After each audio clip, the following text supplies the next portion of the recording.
So today I'm going to show you how I now make the L Reuteri and SIBO yogurts from Dr. William Davis's Supergut book.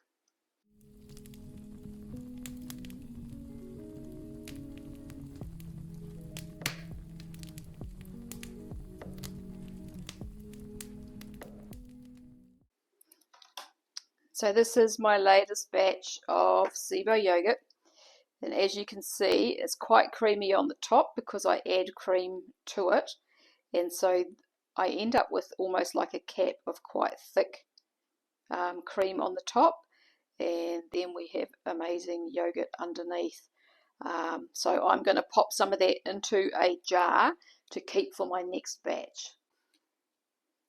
So I just keep around about 4 tablespoons because I make 2 litres at a time. This is a 2 litre container.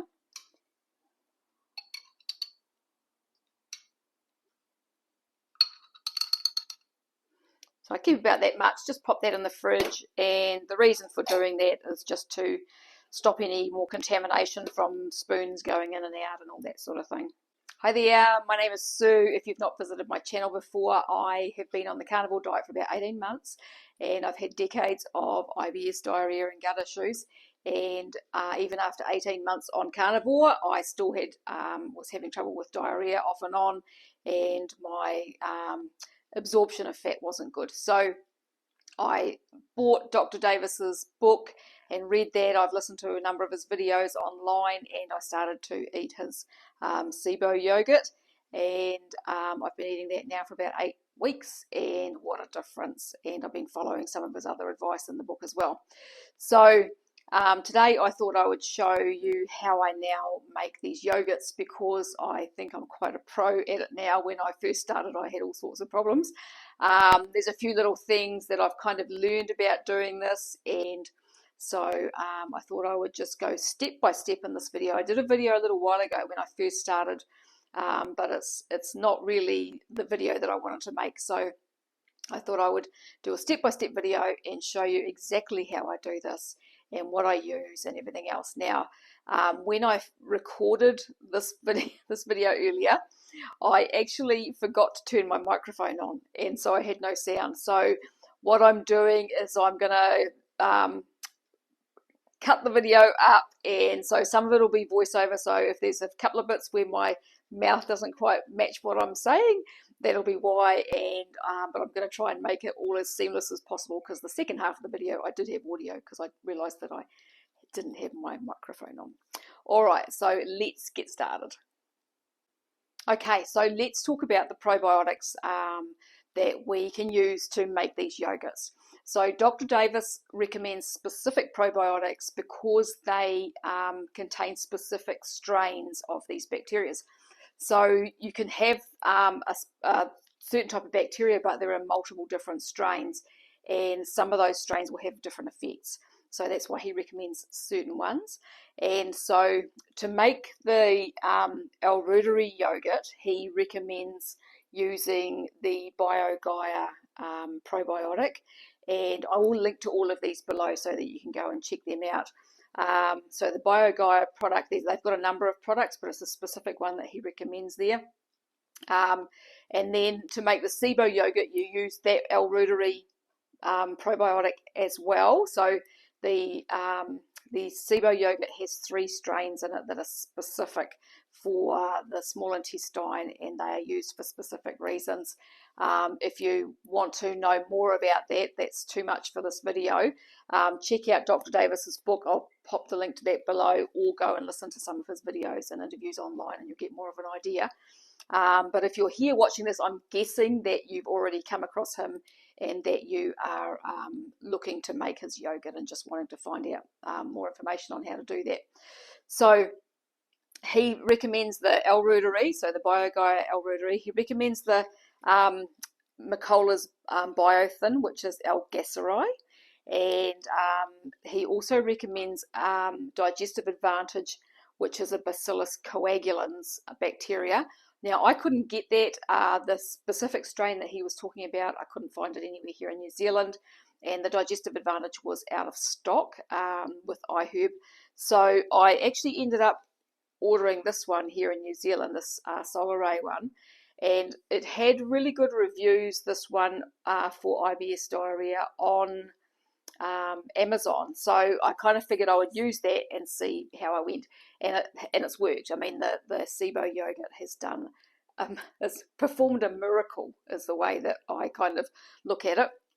And so that's the three bacteria that I used to make the SIBO yogurt, and now I'm just using my existing yogurt, keeping some of that to make each future batch. So I just keep about 4 tablespoons or so, because I usually make 2-litre batches, which is what I'm doing today. Now I've also had a go at making L Reuteri by itself, and that has great benefits for the small intestine as well as multiple other benefits. Again, go and either read Dr. Davis's book or listen to his videos to find out more about that. I really had trouble making the L Reuteri yogurt to start with. The first couple of batches were absolute fails, but I did keep the whey from those batches and froze it, and so I've got that in the freezer if I want to make future batches, because I've run out of the probiotic. And we actually consumed that for those failed batches anyway. I just blended them up and we ate them with kefir and stuff.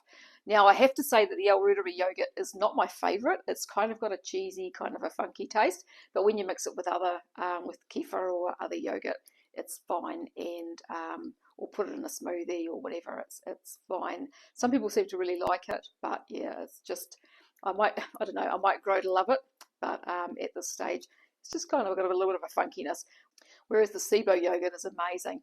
So I just want to explain, if you're starting from scratch, how you actually do this. So the L Reuteri comes as in tablets, and so you need to crush those up. You can crush them up using a mortar and pestle, which is what I did, or you can use like a rolling pin and put them in a plastic bag, use a rolling pin and bash them until they're a powder. And so you add 10 of the L Reuteri tablets, and you add the contents of 1 of the biothin capsules, and the contents of 1 Bacillus coagulans capsule, and that's for 1 litre of milk. So if you were going to make 2 litres, you want to double that, but I would advise when you make your first batch, only do 1 litre, and then if you want to make more from then, if it all works nicely, then keep going, because otherwise, if it doesn't work properly, you're wasting your probiotics.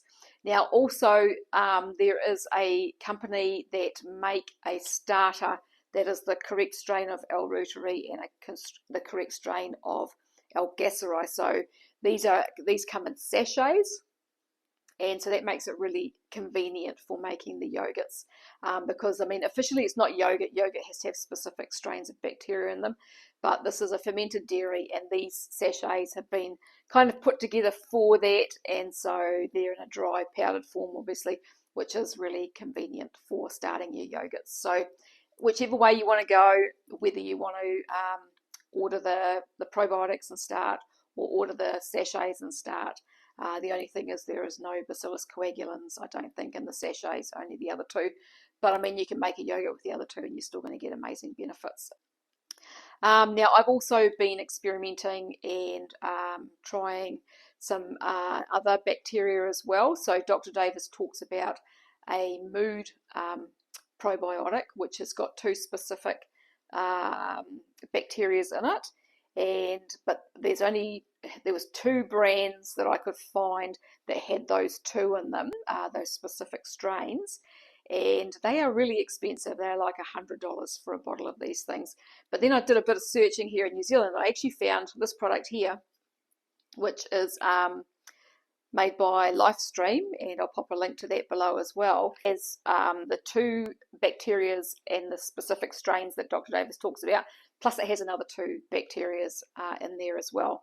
And so it has the Bifidobacterium lactis lafti 894, and it has Bifidobacterium bifidum rosal 71, Lactobacillus helveticus rosal 52, and Bifidobacterium longum rosal 175.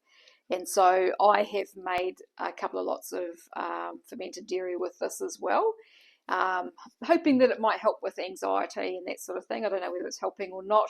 It has a really sour taste, like it almost tastes like it's got vinegar in the yogurt. But again, if I mix it with kefir, because I make kefir with raw milk, If I mix it with that and some berries, it's fine and definitely edible. So yeah, I'll pop a link to that one below as well. But today I'm going to make my yogurt using some yogurt I've got left over from that I have kept from my last batch, and I'm also going to add to it some L Reuteri that I had left from my last batch of that as well, just because it's in the fridge and I don't want to waste it, and I'm not going to make any L Reuteri on its own for a little while. I'm just going to stick with the SIBO yogurt for a while. Okay, so I use a pot and a bowl when I make my yogurt. So this bowl fits quite nicely into this pot here, and I use that like a double boiler. So if you don't have a double boiler, if you've got something that you can use like this, it's going to save you a whole lot of hassle, because what I do is I just put some water into the bottom of this and then put my milk in here, and that way I don't have to stand there and stir it, because I keep my milk at temperature for 20 minutes. And the reason for that is it does something, it denatures the whey, I think, in there or something, and it stops the yogurt from separating so much. If you bring your milk up to temperature and then just let it cool down again straight away, you're going to have a thinner yogurt that separates more easily. Whereas if you bring it up to around, I have it between sort of 85 and 90 degrees Celsius and keep it there for 20 minutes. That way it has this effect on the whey and the proteins in the milk, and makes a much thicker yogurt that stays in one piece mostly. You get a little bit of whey, but not as much as you would without doing that. So what I do is I usually put about that much water in the bottom, and then pop that on the stove, and then put my milk and my cream into the bowl, and let it heat up and bring it to temperature, and then turn the element right down and keep it there. Okay, so today I'm using this A2 Jersey milk. It's organic Jersey milk. We have lots of really beautiful Jersey cows here in New Zealand that are all grass-fed on our beautiful grass that grows here. And so this is a 1.5 litre bottle, and I combine that with cream just to make my yogurt thicker. And because my yogurt container is a 2 litre container, that's the one that came with my yogurt maker, I'm making 2 litres. So I'm using 1.5 litres of milk. And to that, I'm going to add 500 mils of cream. Now, if you're going to do this, make sure that your cream doesn't have any additives. And if you are making a 1 litre batch, of course, you're going to want to use 750 mils of milk and 250 mils of cream to get the same result.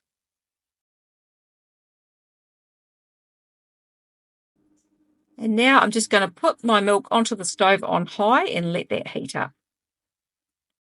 What I have found on my stove is that if I get it up to temperature and then I bring it onto one of the smaller elements and turn it right down on low, that pretty much keeps it where I want it to be. Sometimes it'll go up over 90 degrees Celsius, sometimes 92, 93, but that's all fine. It's not going to burn, whereas if you try to heat your milk just in a pot, you're going to have to stand there and stir it for the whole 20 minutes, because otherwise it's potentially going to boil over or it's going to burn and stick to the bottom.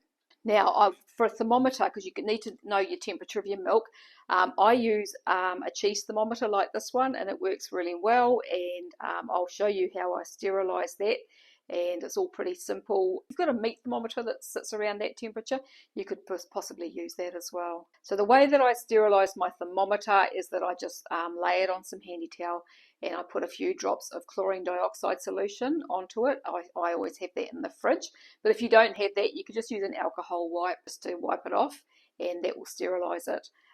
Do not put a thermometer like this into boiling water, because the temperature doesn't really go high enough probably. And I know from experience that when you put thermometers into something where the temperature is too high, they explode, because I did that when I was at high school. I put a mercury thermometer into the Bunsen burner flame, and the whole thing just exploded, and we had mercury balls all over the floor, and the teacher was not very happy with me. And so, yeah, I'm very wary about putting a thermometer into something that's too hot. Okay, so I've got my chlorine dioxide solution out of the fridge here. I just make it up and then put some in a little dripper bottle. If you don't know what chlorine dioxide solution is, that's fine. Just use an alcohol wipe. It'll do the same job. But if it is something you keep in your house, then it's really handy for sterilising things like this. So I just put plenty of drops on to kind of make sure that the piece of paper towel is fairly well soaked. And then I can just use that to wipe along the thermometer to make sure that it is sterilised. Okay, and so to sterilise the rest of my equipment, I just boil the kettle. I usually have to boil it twice because my 2 litre container is quite big, and so I just fill up my containers that I'm using up to overflowing so that all the sides are sterilised, and then I basically empty the boiling water out of them and they are sterile. Okay, so I'm just going to put the kettle on and boil some water to start sterilising my other equipment. So I usually, as I said, have to boil the kettle a couple of times because by the time I sterilise my yogurt container and my jug and coffee cup that I always keep on hand, that usually takes about 1.5 litres or a bit more of water. So I've got here my yogurt container, my jug, and I'm going to sterilise those. And also I have my coffee cup that I keep my measuring spoon and my mixing spoon in. So the jug I use to mix up my inulin and my starter and my milk, a little bit of milk to mix into the heated milk once it's cooled down enough.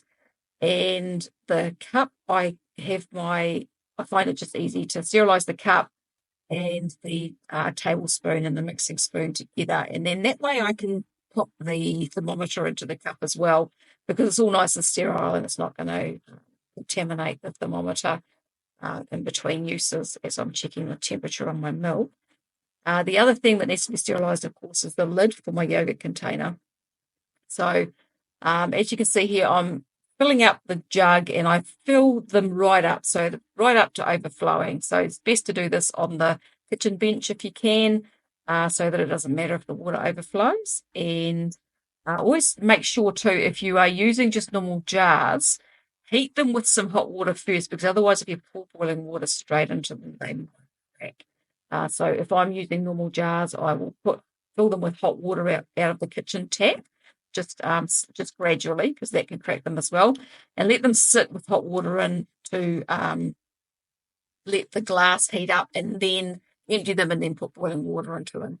So with the lid, you can see I'm putting boiling water into that, and I just let that overflow onto the bench.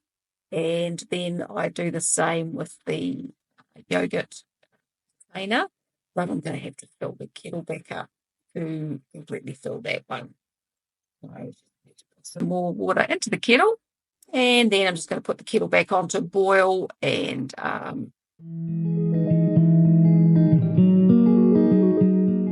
okay, so the kettle's boiled, and I'm just going to finish topping up my yogurt container right up to the top so that it overflows. And I let them sit there for a couple of minutes. You could leave them to let the water cool. It's probably safer to do that than to try and empty them while they're boiling hot, but I tend to do things while they're boiling hot because I'm in a hurry to get this done. The best idea would probably be to actually do this earlier and let the water cool down and then empty it out and put your lid onto your yogurt container and keep that nice and sterile while you make your yogurt. So the other equipment that I use is I always have a coffee cup on hand and a spoon and a measuring spoon to measure my inulin. And I fill this up with boiling water and sterilise both of those at the same time, and along with the cup. And then I just empty the boiling water out of that. And so once I've emptied the water out of my cup, I actually take the measuring spoon out and lay it across the top because the cup's sterile and it allows the measuring spoon to dry before I have to measure my inulin. And then that way, as I'm using my thermometer to check my temperature of my milk when I'm finished with it, I can just pop that in there and it's all keeping that nice and sterile and not introducing any extra bacteria. Now, the thing is, like when you're making your yogurt, at home you're not ever going to have it completely sterile, but the object is to limit the number of competing bacteria. One of the great things about having L Reuteri in there is it's the antibacterial side of the L Reuteri helps to keep things sterile as well. Apparently they actually use that for cleaning some of the vats and things in cheese making and that sort of stuff, because the L Reuteri bacteria creates its own antibacterial, which kills off some of the bad bacteria. L Reuteri and Bacillus coagulans do that as well, but apparently L Reuteri is really good at it. So any bacteria that are kind of introduced into your yogurt by mistake, that's probably going to help to keep those numbers down a little bit, I think. Now I also have a jug on hand. You could use a bowl. That's just to mix the inulin with the starter and a little bit of milk to make a paste once your milk has cooled down a bit. So you need something like that, and a yogurt maker. And so the yogurt maker that I have, I will show you. So this is my yogurt maker here, and that 2-litre bowl that you saw my yogurt in earlier comes with this. I will link to that below. I'm really impressed with this yogurt maker. It holds temperature really well, does a perfect job of the yogurt, and in that, like if my bowl is full, I can actually use jars in there as well. So they do have another model that comes with several smaller jars, so that's an option. Or my 2-litre container is being used, if it's in the fridge with yogurt in it, and I want to make more, I can also use these jars. So these are just gherkin jars that we buy organic gherkins in. They hold about 650, 700 mils, and I can fit 4 of those into my yogurt maker, which is brilliant. And so these lots of yogurt, I did 4 lots of the yogurt with the LifeStream probiotic in for the mood side of things. And yeah, they worked absolutely perfectly. And so let's talk about inulin. So the inulin that I was using originally, so you can use inulin or you can use potato starch in these yogurts. Now I have read people saying that the potato starch sets in the bottom and goes really hard and leaves like a sediment in the bottom of the yogurt. Now the inulin that I had when I first started making the yogurt did the same thing.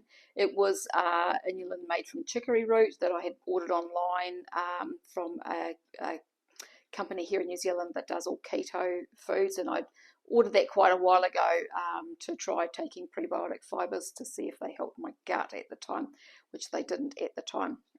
But then I ran out of that and I ordered this one here. This is made from Jerusalem artichokes. And this inulin doesn't leave any kind of residue on the bottom. It mixes up really well. The other one would go really hard. As soon as I added liquid to it, it would go hard and lumpy, and it was really hard to break it up. Whereas this one here just seems to dissolve and make a paste and do exactly as it's supposed to. So I really like this one. I don't know whether it's because it's made from the Jerusalem artichoke versus the chicory, or whether it's just a better quality inulin, but this one works really well.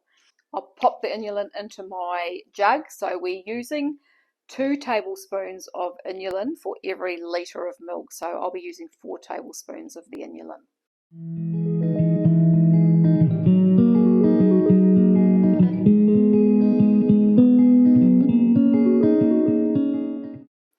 Okay, and so I'm going to also empty the boiling water out of the lid and my yogurt pot, and I'm just going to put them away to let the up onto the windowsill to let them dry a bit.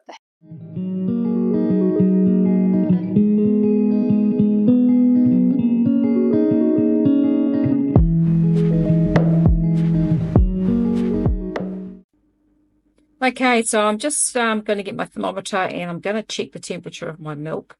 So I'm just going to pop it in there and wait for it to go up, and it's climbing, and yep, it looks like it's sitting on about 85 degrees Celsius.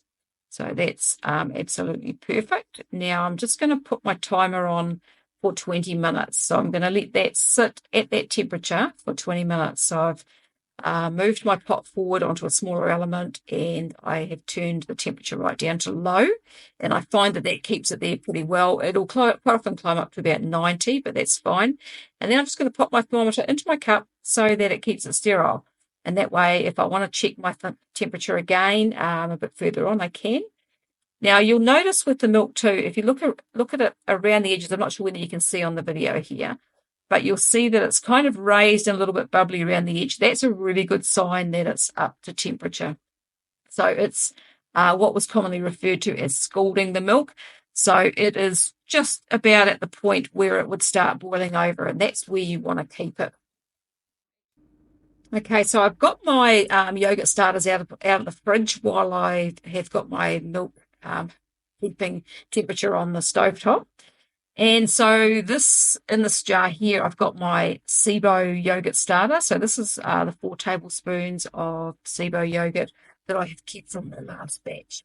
And so that gets mixed up with the inulin and a little bit of the warm milk once the milk is cooled down. And this is my L Reuteri starter that I kept from my last batch of L Reuteri as well. As I said, I'm going to add that into this yogurt as well, just because I don't want to waste it. And I guess it means that it makes sure that there's plenty of L Reuteri in this batch of yogurt as well. You want to make sure when you mix your yogurt starters with your inulin and milk that your milk isn't too hot. So even, like once I've finished sterilizing my jug with the boiling water, I want to make sure that my jug actually cools down before I add my starter.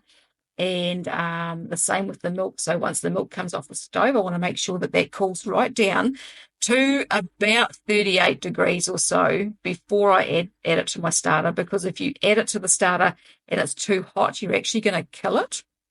The yogurt bacterias and these bacterias are quite sensitive to temperature, and they like specific temperatures.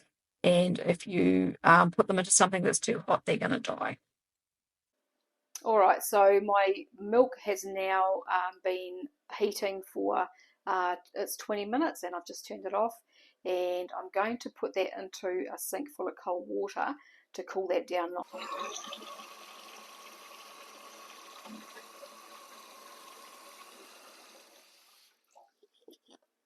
Now you can, of course, just leave your milk to cool by itself, but I want to hurry this up because I have got roast beef cooking in the oven and it's dinner time and I want to get this finished.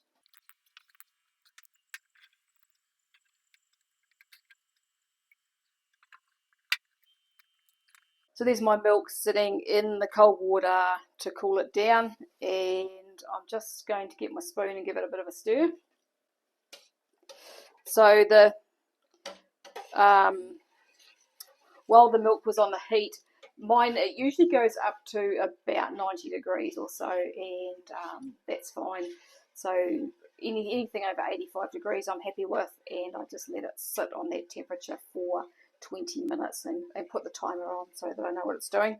And what I usually do is I pop my thermometer back into the milk and let it cool down, and just keep an eye on it.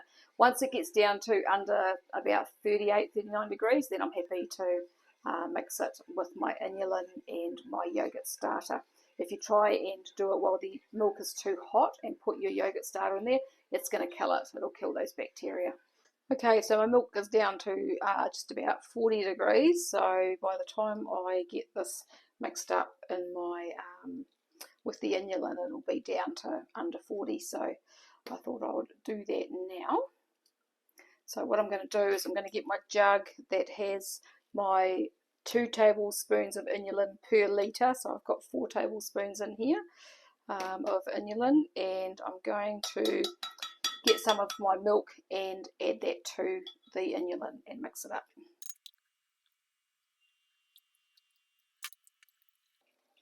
Now you want to make a paste basically with this, even when you are first making this yogurt and using the probiotic capsules or tablets or both.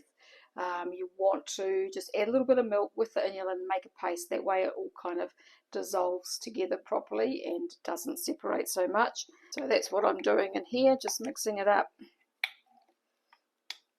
until it creates a bit of a, you can see in there that it's quite thick.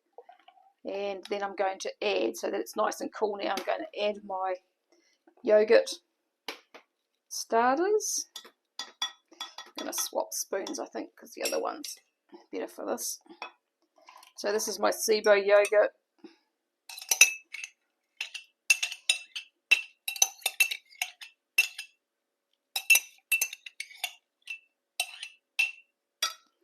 So that was some SIBO yogurt that was left over from my last, that I kept from my last batch, sorry. So I'm just going to mix that in. And I also have some L Reuteri yogurt here that I kept from my last batch. I'm going to add that in as well because I'm not going to make any L Reuteri for a little while. So I just thought I'd add that in to make sure that there's plenty of L Reuteri in my batch of yogurt.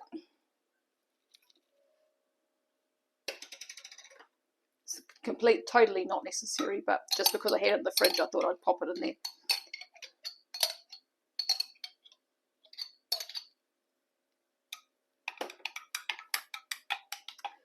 So you can see that's all nicely mixed together with the inulin, a little bit of milk, and my starter. And so now I have my milk here, the rest of my milk, and it is down to 36, 37 degrees, which is perfect. So I am going to pop some more of that into my jug. Oops, without making a mess. This is always the trickiest bit, is getting it into the yogurt maker without spilling it everywhere. So I've got my sterilised container here. Now the main reason for making sure that it's all kind of as well sterilised as you can is so that you don't get competing bacteria in there. It's not going to, if there's if it gets a bit of other bacteria, it's not going to stop your yogurt from working, but you're wanting it to be as pure as possible to those cultures, because the whole point is to get those cultures in as higher numbers as possible to help your gut. So when you're making yogurt at home, you're not ever going to get it all completely sterile, but it's just keeping it as clean and as sterile as possible. So I'm going to pop this in here and we'll see if we can get it in without making a mess.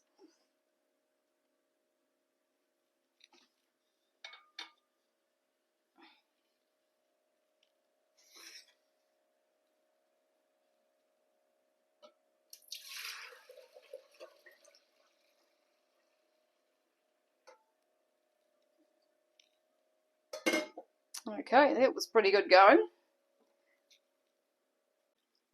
And now I'm going to add my starter. As you can see, that pretty much fills it up right to the top. Give it a bit of a stir. And we're ready to go and pop that into the yogurt maker. Alright, so this is my yogurt maker here, and I bought this when I started making these yogurts, and it's absolutely brilliant. I will put a link to these yogurt makers. They've got two different models. They've got this one which has the 2-litre container, and then they have another one that you can fit about 6, I think, smaller containers. It comes with 6 smaller containers. So if you're wanting to make different types of yogurt, that's quite a good one as well. But this is my model.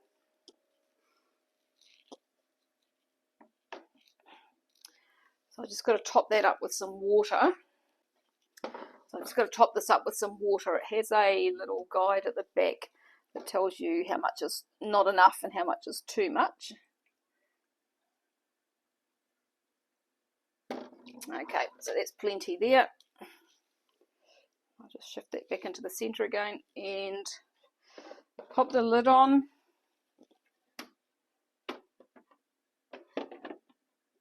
So I'm going to turn it on and I'm going to set it on 38. So I set it on 38 for the SIBO yogurt. I used to do it on 37, but I've just upped the temperature very slightly on this. And then the time it defaults to 8 hours. So if I just go backwards, it goes to 36 hours, confirm, and that's it set. So it'll sit there and ferment now, do its thing for the next 36 hours, and so it will be ready not tomorrow night, the next morning, and I will have some amazing SIBO yogurt.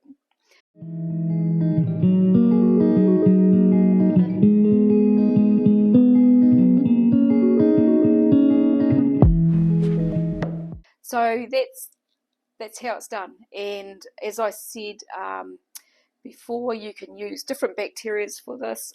Dr. Davis in his book has quite a number of bacterias in there, and or probiotics in there, and the effects they have on your body and the specific strains. The strains are really important because you get different strains of the same bacteria and they don't necessarily have the same effect. So as I said, I will pop the links to those products that I have used below, and you can check those out. The guys who make these yogurt makers, they have yogurt starters with the L Reuteri and the L Reuteri, and so they have been specifically made. They're in sachets, makes it really easy to make your yogurt with those and use them as a starter, or you can use the probiotic capsules, whatever works for you. All right, so if you've got any comments or questions, please fire away below and I'll get to them as soon as I can. If you like this video, make sure to subscribe and hit the like button, and I thank you very much for watching, and I will talk to you again another day. Goodbye for now.